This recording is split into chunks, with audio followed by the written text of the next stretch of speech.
All right, hey Emily. So, what do you want to accomplish, or what did you want to accomplish? I mean, when you started to work on your documentary, there was not. Hey, Michael. Yeah, so this film started almost 10 years ago in 2016.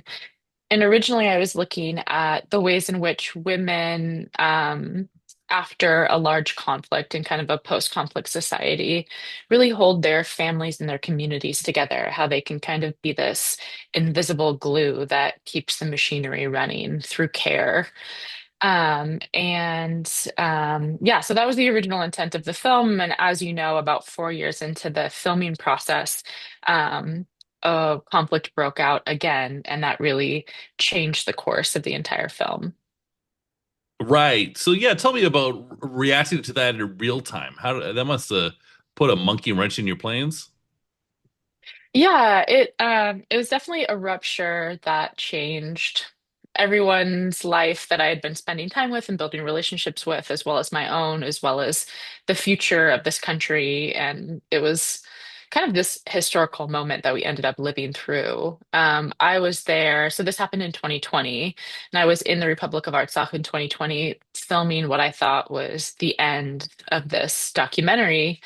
And kind of one day before my flight back, uh, I got a call early in the morning and from each of the women in the film, and basically bombs had started dropping on civilian areas.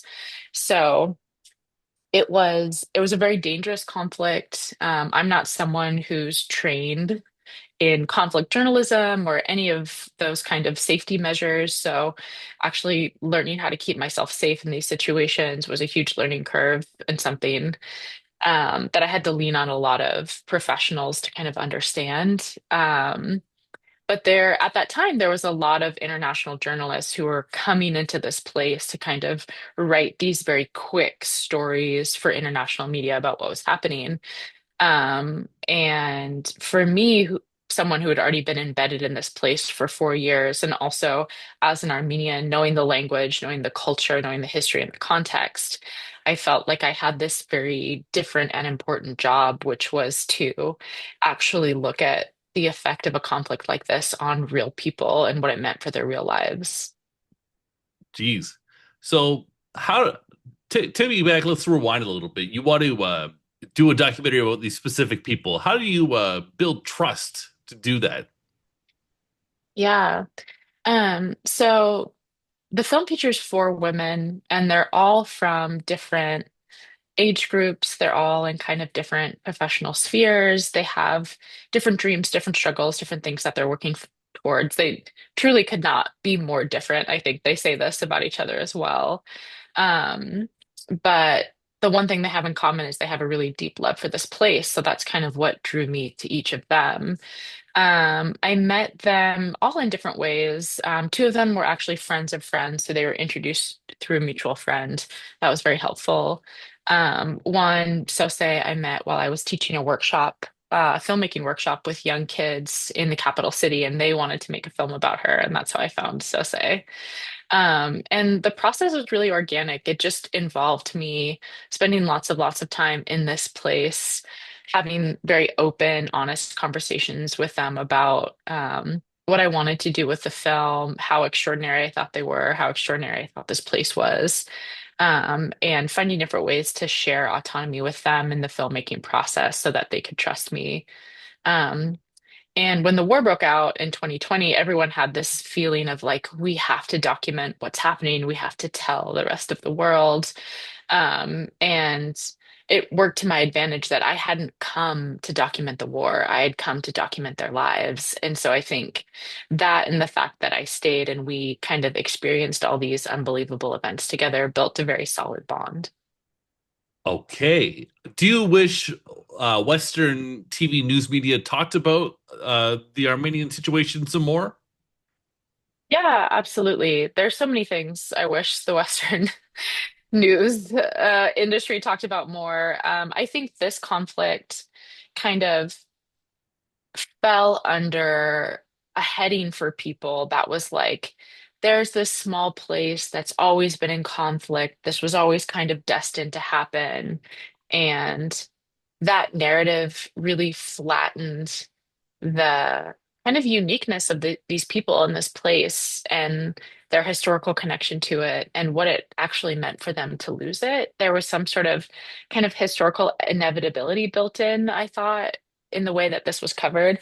And I get it because I saw the people who came there to cover it, who had never heard of this place before and never been there before. And they had, 4 days to write a story. So yeah, I've been really surprised at when I've screened this film internationally and we've gone to film festivals and done Q&As and talkbacks, so many people have come to me and they said, I've never heard of this conflict. I never heard of it. And you know, that's hard to hear. It's hard that like this historical tragedy for your culture is kind of unknown. And there's this feeling of a lack of recognition or a lack of importance that comes with that. And so part of the work of the film is to kind of create a more complicated picture, and a realistic picture of what happened. Someone who does know about it though is Atom Goyan, and you've got a nice quote from him on the poster. What did that mean for you personally? Yeah, I mean, growing up as an Armenian filmmaker, Atom is he's like our icon, he's the person we look to who really is this artistic auteur who made it, and has also dared to tell very Armenian stories in his work. And, he's someone who's always been dedicated to this place. He comes to the International Film Festival all the time. He's interested in young artists. He's interested in like what is the cinematic language that we as Armenians are building and what do we have to say to the world. So to share the film with him was a very important moment with me. And what are you building? Yeah, I mean, I think what's important for me and like the filmmakers that I know is to build stories that feel authentically Armenian. Like we're this place that's kind of situated in, is it Eastern Europe? Is it Western Asia? Is it the Middle East? I don't know. Everyone's got a different word for it, but we're at this crossroads of the rise and fall of all these empires. We've been part of the Persian Empire, the Ottoman Empire, the Soviet Union. And we're like this very ancient culture. We were the first culture to declare Christianity as our religion, in the 200s. So there's something that is really particular to us that each person is going to express differently in terms of the cinema that they make. But the important thing that I see us all grappling with is kind of independence in a modern world, like an ancient culture finally having independence in this moment of modernity. And how are we telling stories from that place? Very cool. Yeah, I have a friend who's Armenian, and it's like a big thing. Like he needs to tell me about his culture. All the time. Like, look at me. Let me tell you about my culture. Like it's I think there's also something about a culture that has been displaced from their lands and you get these kind of diaspora, these kind of generations of people who have learned about a home through myth and through story. And so they have this like really different kind of connection to it, which again is like, it's what drew me to these women. Like these women lived in this place that had kind of a tenuous existence and they knew the importance of living on this land. And as someone who had been displaced from their land, I was like, oh, what does that feel like? I want to know more. As a filmmaker, how do you find the balance between, informing people and eliciting emotion? It's obviously not Mm. a bunch of people screaming and crying the whole time, nor is it like a blank PDF file. How do you find the balance? Yeah. Um, in this film, I think it was really, there's a few ways that we intentionally approached it, that were subtle and still, um, didn't want to leave people confused. I mean, the first thing that was very important was that this was not going to be a film that was just about war. That wasn't the way it was going to be talked about. That wasn't the way the editing was going to be done. And so we really intentionally stay in kind of the joy and the struggle of living in this place for almost the first half of the film before you understand that something is going to disappear. In terms of like context and delivering context, I think emotion in the actual like film, emotion is primary. It's a very observational film. It's definitely in the verite tradition, and there are some text cards that are used throughout that, especially in the beginning of the film, you can kind of read one bit of text about what the context is and where you're being dropped in, and then you just can kind of be in the film and experience it. All right. And I'd love to learn about the Sundance Institute Documentary Fund. How does that function and how do they help you out here? Yeah, so that's like a major vote of support for independent nonfiction filmmakers. My story with that is actually kind of interesting because I had applied for it a few times before. I think I applied for it. I think I got it the third time I applied for it. But I had submitted for that third time and then kind of gone to shoot the end of this film. So it actually happened that it was the second day of the war. I had like just arrived back in Artsakh. I was like living in a bomb shelter for the first time in my life. And I woke up in the morning after the scariest night of my life and I read this email that was like, the Sundance Institute is supporting your film. And I was just, it was so surreal. It was, I will always remember that as one of the most surreal moments of my life. And they were really critical in getting me some of that like conflict training. Like they were so good. Once they found out what was going on, they were so helpful in terms of helping me navigate very unsafe situations and giving advice around when I might even think about evacuating or how I might go about telling the story and still keeping myself safe. And the DFP team is just, they are deeply caring cinema lovers. And I've had many a deep conversation with them where they've listened to me laugh and cry about the process of making this film and have offered just unending, incredible support.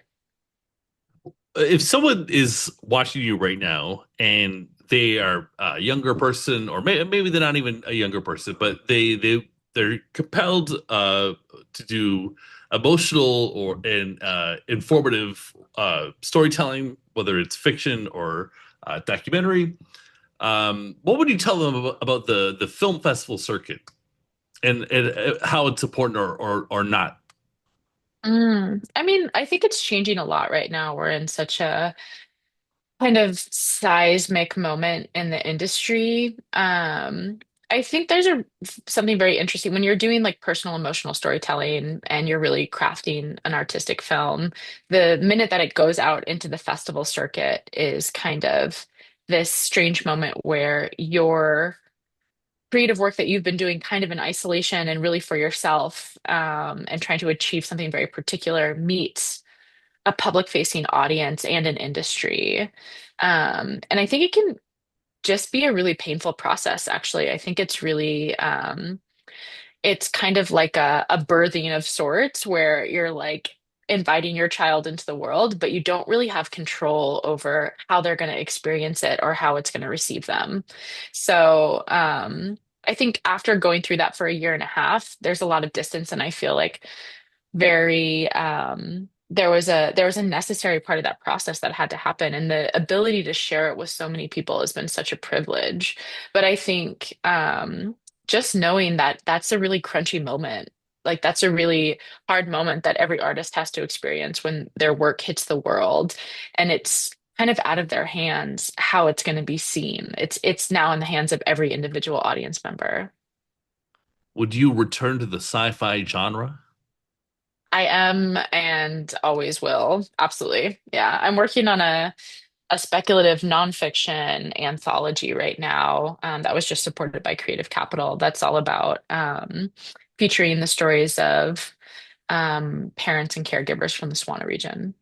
Okay, I haven't seen your sci-fi work. I know that it exists. Is it like are you expressing sort of the thematics in this documentary as well, or is it totally different?